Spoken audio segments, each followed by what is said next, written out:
The roast was dry. Diane's signature. I pushed it around with my fork and smiled when appropriate. Are you still? What is it you do again? Diane asked, squinting at me from across the table like I was a smudge on her reading glasses. She edits grants, Mark said without looking up, spooning more peas onto his plate. Research proposals, I corrected quietly. For who? Walter asked, gruff and bored that I opened my mouth, but Mark cut in. Freelance. It's flexible. He shot me a glance that read, don't elaborate. Diane gave a slow nod. Must be nice. Having all that free time. She keeps busy, Mark added, reaching for the wine. Organizes closets. Rearranges shelves. Essential services. They laughed. I smiled again. Small. Fixed. Maybe one day she'll find something real, Diane said, half laughing as she stabbed her meat with too much force. Mark set down his glass and leaned back in his chair. Please. We've all accepted that's unlikely by now. Silence. Then his smirk. She's sweet, he added. But mostly, useless. It took me a second to register the word. Useless. It landed soft but sharp, like a fingernail scratch on glass. I looked at him. Then at his parents. Neither blinked. Walter reached for the gravy.my knife was still in my hand. I didn't move. I didn't speak. She knows I'm kidding, Mark said, nudging my arm like we were co-conspirators in the joke. I know, I said, but I didn't smile. Later, in the kitchen, I rinsed the plates. Diane hovered, drying one lazily. He didn't mean it, she said. He's just frustrated. About what? She shrugged. Men like to feel supported. You know. Purposeful. I didn't realize I was failing to support him. She paused, tapping the towel against the plate like it might help. It's not about failure. It's about contribution. I dried my hands and turned to her. Mark doesn't contribute to the meals. Or the laundry. Or the emotional temperature of a room. Her lips thinned. He earns. So do I. She blinked, like I'd said something vulgar. You're a helper, dear. That's different. I nodded. Not an agreement. Just acknowledgement. Like checking off a box. Driving home. Mark didn't speak for the first 5 miles. Then, you're quiet. I'm tired. He kept his eyes on the road. You know I was joking. I do. Then what's the problem? No problem. He snorted. Jesus. Don't be dramatic. I'm not. You're doing that thing again. Acting like everything's fine while planning a goddamn thesis in your head. I looked out the window. Maybe it's already written. What? Nothing. At home, he went upstairs. I stayed in the dark living room, sat on the edge of the couch, shoes still on. The word echoed. Useless, not cruelly. Not shouted. But that made it worse. It was casual. Meant. Believed, and no one corrected him, not even me. I stood, walked to the kitchen, poured a glass of water, and stared out the window. Our backyard was quiet. Ordinary. I set the glass down, then I opened the drawer where we kept our files, bills, documents, receipts. I didn't know what I was looking for, but I'd find it. You're sulking, Mark said from the doorway. I'm thinking. He walked in, loosened his tie, tossed it on the dresser. Same thing in your case. I folded a shirt and set it in the drawer. When did you stop seeing me? He paused. What the hell kind of question is that? A real one. You're right here. I see you now. No. You look at me. That's different. He smirked, sat on the bed. So now I'm the cold husband? What is this, therapy night? You used to ask me things. About my work, my thoughts. You don't anymore. You edit paperwork. There's not much to ask. I looked at him. I help research teams get funding for life-saving work. That's not paperwork. He shrugged. Okay. Congratulations. Mark. What? That's contempt. Right there. He sighed like I was a mess he had to mop up. This again. Jesus. Why does everything have to be so heavy with you? It's not heavy.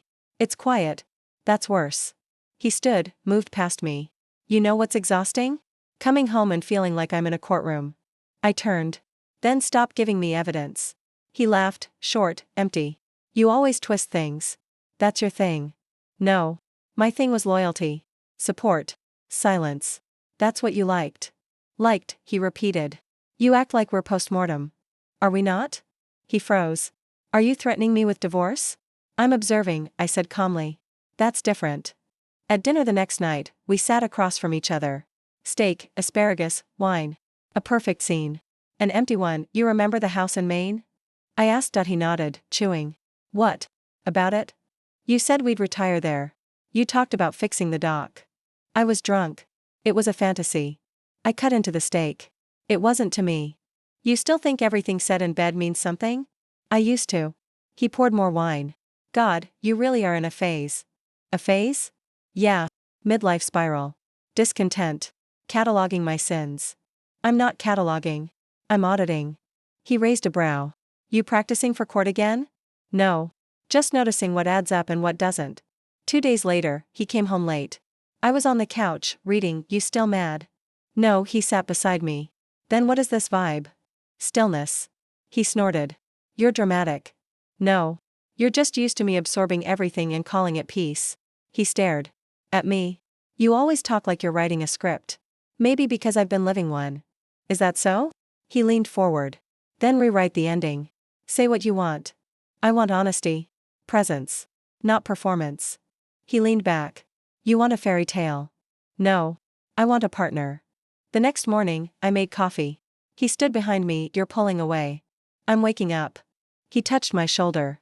I didn't move. We can fix this, he said. I turned. Why would we? Because we're married. And that's supposed to be enough? He looked confused. Isn't it? No. Not anymore. I opened the filing cabinet with the casual rhythm of habit, left hand on the top drawer, right hand already sorting. The label said insurance, but the folder inside didn't match. I opened it. Statements. Transfer receipts. Wire logs. All with Mark's name. The account number was unfamiliar, the amounts were not. When Mark got home, I was folding laundry on the bed. Hey, he said, loosening his tie. Place looks cleaner. I organized the files. He froze for a fraction of a second. What files? The ones in the cabinet. Thought we could toss the old tax records. He turned to hang his blazer. You went through all of it? Just the labeled ones. And? Some were mislabeled. He sat on the edge of the bed. What exactly did you see? Should I not have? That's not what I asked. I saw transfers. Regular. Large. Not tied to any known account. He ran a hand through his hair. That's business stuff. You wouldn't understand. Then explain it. He exhaled. It's a buffer account. For emergencies. In the Cayman Islands? He blinked. It's legal. I didn't say it wasn't. I said it was hidden. He stood. God, you're acting like I committed fraud. I'm not acting. I'm asking. Fine. You want full disclosure? I moved some assets. After watching you flounder with money for years, I needed security. I nodded once. So it's about control. It's about protecting what I build. You mean we built? No. I mean I did. I went back to the cabinet the next day, alone. I pulled every file, every envelope. I sat on the floor and made piles. Mark's name was on most.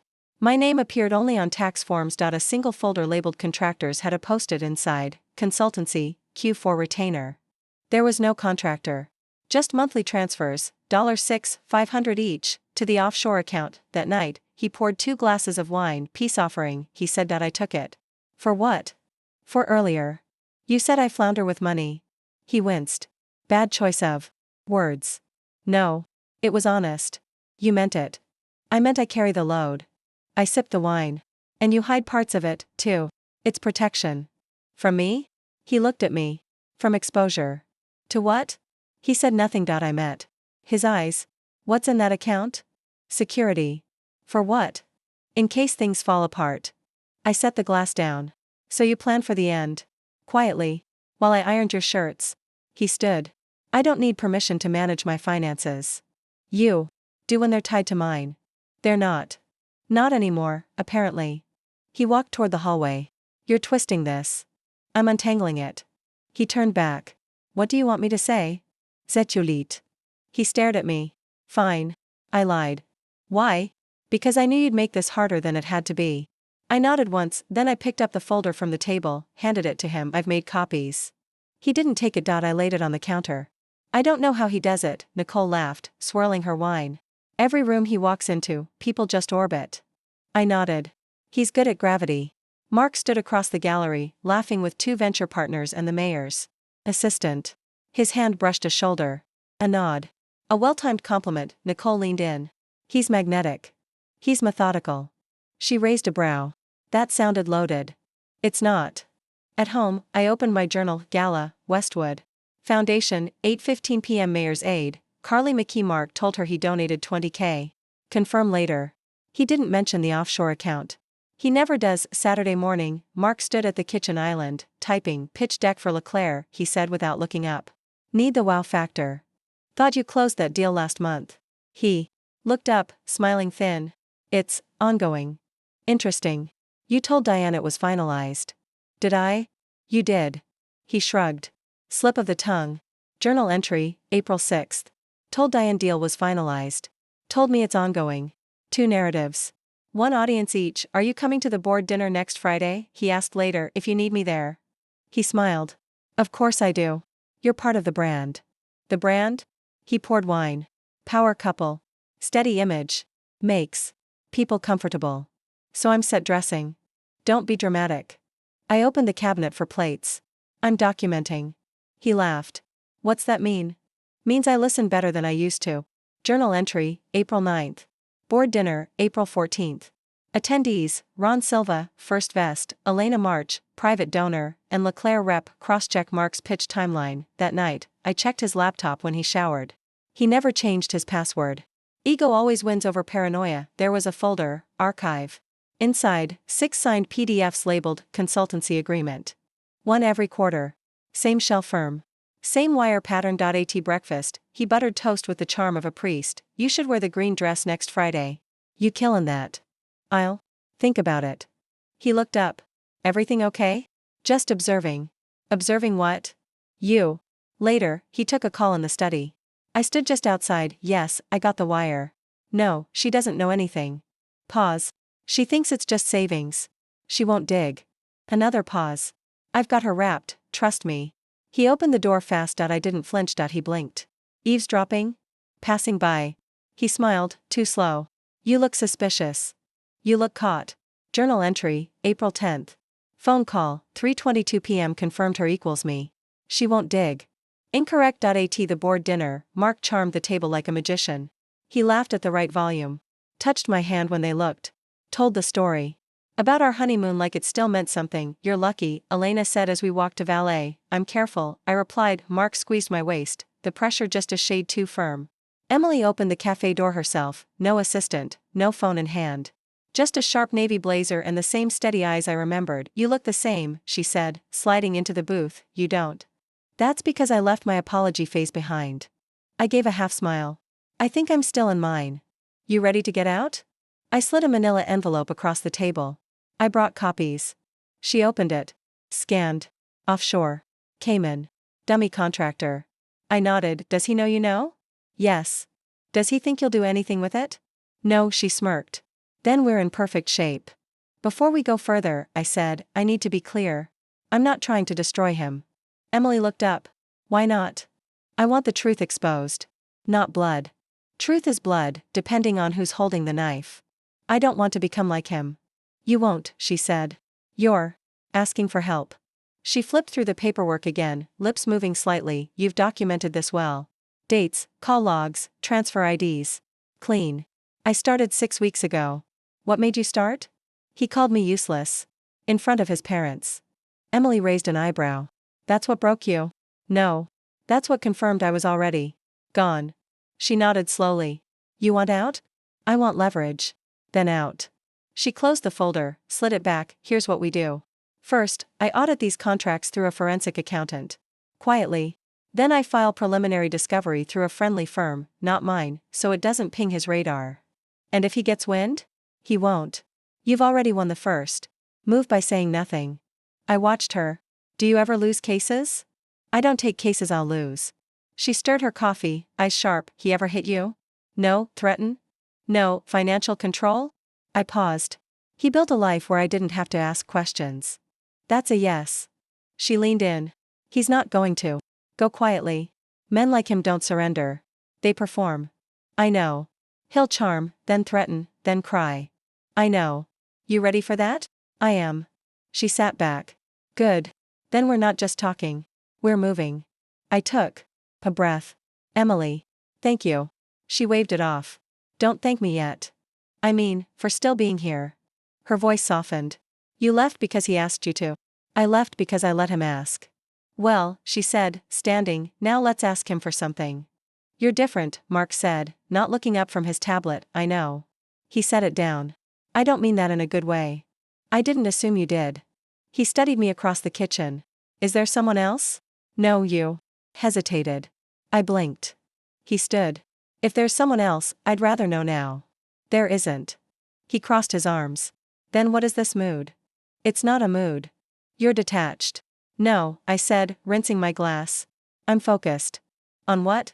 On remembering things I let slide. He frowned. Like what? Like how often you answer questions with threats. That's ridiculous. And how quickly you accuse instead of ask. He moved closer. You're not telling me everything. You're right. He blinked. So what aren't you telling me? That I've stopped needing your approval.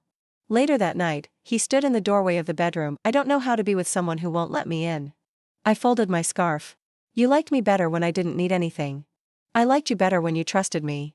I trusted the version you showed. And now? Now I know the difference. He sat on the bed, hands clasped. You think I'm the villain? No. Villains are obvious. You're efficient. That's cold. It's accurate. He stared at the floor. I built everything for us. You built everything in your name. That's not true. Check the accounts. He looked up sharply. You've been digging. I've been watching. His voice dropped. What are you planning? Nothing illegal. That's not what I asked. I met his eyes. I know. You used to be warm, he said. You used to smile at me. I used to believe you. He shook his head. You're scaring me. Good. Diane brought her own wine. Walter brought nothing, as usual.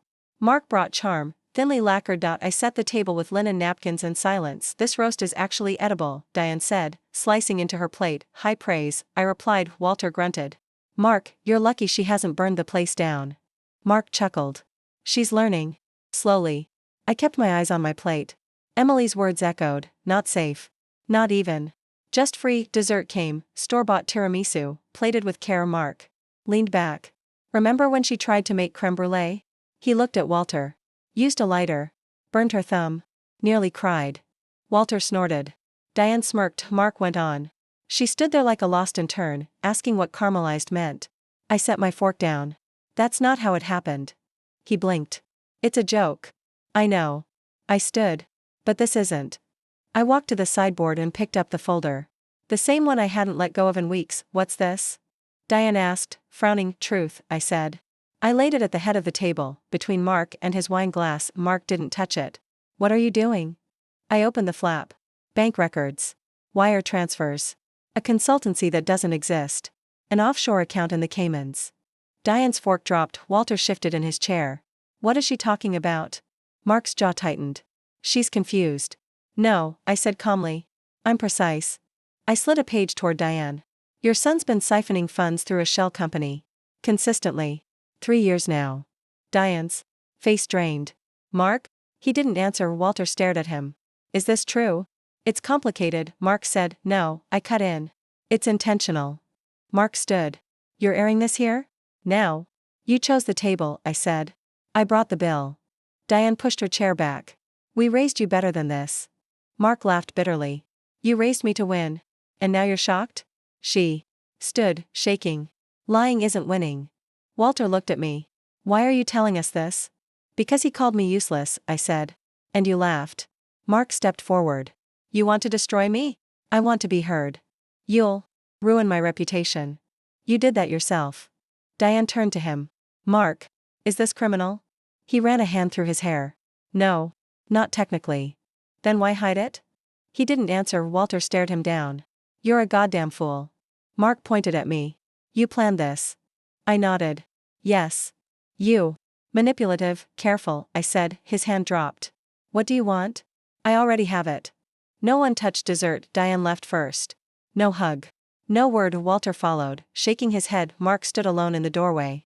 You think they'll side with you now? I think they saw who you are. He stared at me. You're colder than I thought. No, I said. I'm just done pretending you're warm. Mark stood in the hallway, suit half-buttoned, tie loose. Someone's talking, he said. I imagine they are. I got a call from Ron Silva. Said the Leclerc account is pausing. No explanation. I see. He stared at me. Did you say something? I've said many things. Perhaps they're listening now. Emily called the next morning, 3 filings in. 2 subpoenas. He hasn't seen them yet. He will. I also sent a quiet nudge to the state board. That'll sting. Not as much as what comes next. Mark stormed into the kitchen. My name's in a thread. Finance board group chat. You think this is funny? No, you leaking documents? No, but you're not stopping it. Correct. He slammed the drawer shut. This is war. No. This is arithmetic. He blinked. What? Actions. Outcomes. Nothing personal. Another call. Elena March. Cancelled. Dinner. For optics. Mark punched the fridge door. They're dropping like flies. Maybe they don't like how you smell. He turned. You're enjoying this. I'm aware of it. Emily sent a text. Bank flagged the Cayman transfers. Temporary freeze. Account balance locked. I replied. He'll notice at lunch. He paced the living room. The offshore's inaccessible. Do you know what that means? Yes. Fix it. You built it. You fix it. I built it for us. You built it alone. That evening, he sat on the stairs, undone. Do you hate me? No, then why are you letting it all collapse? I'm not letting it. I'm letting go. He leaned forward. I can fix this. No, Mark. You can't. The bedroom was hollow. No more framed degrees. No cufflinks on the nightstand. No shadow of him at the edge of the bed, murmuring deals in his sleep, just air. And light. I opened the closet. Empty hangers clinked. The shelves where his watches used to live were dustless now. He left fast. The door creaked behind me. You're still here? He asked, just gathering the last things. He looked around. It looked smaller without me in it. No, I said. Just honest. He stepped forward. We built a life. We performed one. I tried. No, Mark. You managed. There's a difference. His voice softened. I didn't want to hurt you. You didn't want to be held accountable. He looked away. It wasn't always bad. No. It wasn't always real, either. He reached for the dresser, touched the corner like it mattered. You could have talked to me. I did. For years. You just didn't listen unless it came with silence or a smile. He sighed. So this is really it. It was already over. You're just catching up. His eyes flicked to the window. What happens now? You continue. I continue. Separately. He laughed, thin and bitter. You're colder than I remember. No, I said. I'm just unedited. He looked at the bed. You don't even want the furniture? I want space. He nodded. You'll regret this. No. I regretted staying quiet. He stepped toward the hallway, then turned. Was any of it real for you? Yes. He paused, but the love became labor. And eventually, I stopped clocking in. After he left, I walked to the windowsill. I slipped off the ring, cool, smooth, ordinary. I set it down, carefully. Not as vengeance. Not as closure. Just acknowledgement. A relic. Emily texted, papers filed. He won't contest. You okay? I typed, clear downstairs. The movers waited. I walked out without looking back. The whiteboard marker squeaked as I wrote voice in capital letters. Okay, I said, turning to the room. Define it for me. A girl with a buzz cut raised her hand. Style? Part of it. Attitude, said another, closer. An older man in the back called out, the thing that makes you sound like you. I smiled. Yes. Voice is who you are, on the page, unfiltered. After class, I erased the board slowly. One of the younger women lingered. I liked what you said about not editing ourselves. Hard habit to break, I said, capping the marker. She shifted her bag. I used to shrink my sentences. I thought short meant smart. Short means safe, I said. Smart is what you decide to leave in. Emily met me outside the center. She leaned against her car, coffee in hand. How's your cult of storytellers?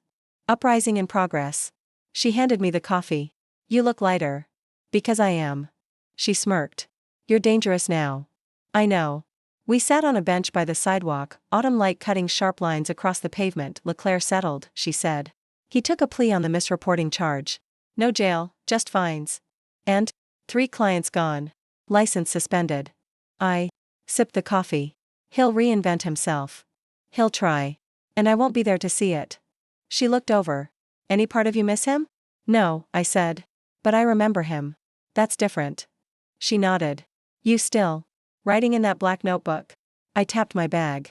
Volume 2. What's in it now? Truth. Without the disguise.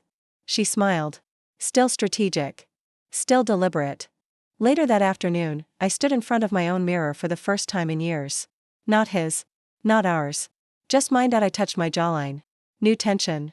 Or maybe just clarity. I whispered the old version of my name, then said it again, louder, just a sound. But I owned it now. That night, I hosted a small reading at the center. 10 students. 1 microphone. Fold-out chairs and bruised coffee cups. A woman named Vera read a poem about silence. Every word landed like a quiet knife. When she finished, no one clapped. We just looked at each other, held in a hush too rare for applause. Afterward, Vera came up to me. I used to be married to a man like yours, she said. Used to be, I repeated. She nodded. He told me I talked too much. And now? She grinned. I read poems into microphones. Back home, I poured tea, sat on the couch, opened my journal. Voice is not volume. It's the choice to speak at all. And I have chosen. I underlined it, twice.